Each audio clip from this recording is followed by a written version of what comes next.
Was there one shot that you're particularly proud of, where you just like, when you see it every time you go, yes, that's my movie? Yeah, I think it's definitely, it's the closing shot. It was written, it was written with a particular song in mind. It's Happy Heart by Andy Williams.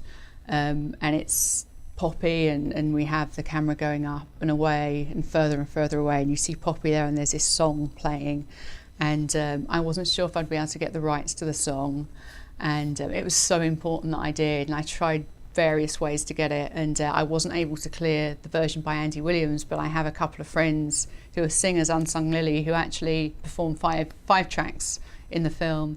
They covered it for me, and it actually, to have a female singing it as well, it works so well to have that final shot with Poppy sitting there in this song. And because that was one shot that we didn't know if we'd be able to get, because it involved a drone and all the rest of it, and city limits and timing and budgeting, and the fact that we were able to get that shot, and that's how it finishes the whole film, that's when I'm really like, oh, there's my film.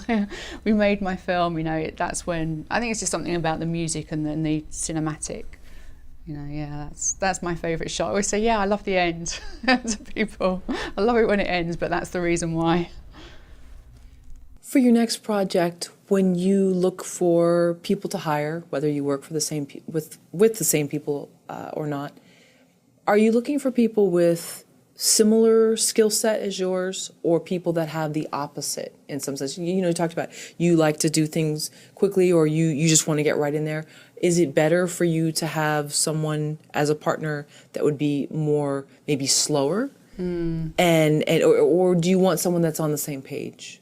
In that sense, it's very similar. Yeah, no, I think someone who complements, not someone the same, because if we both have these strong ideas, it could end up as a clash. You're not always going to be on the same page, and that's not necessarily going to help the film. Like, all right, there's twice as much effort and energy going into it, but there's other areas that are so important.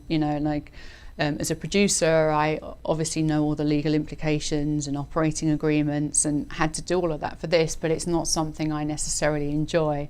Like I said, I don't like reading stuff, so I'd rather have a more business-minded person to deal with that side of things, but who is also creative, because that's important if you're creating something, right? So there has to be some element of, we're on the same page, but I think, to surround yourself with people with the things that you're not so good at or you don't enjoy so much, that's more important than having someone who's exactly the same.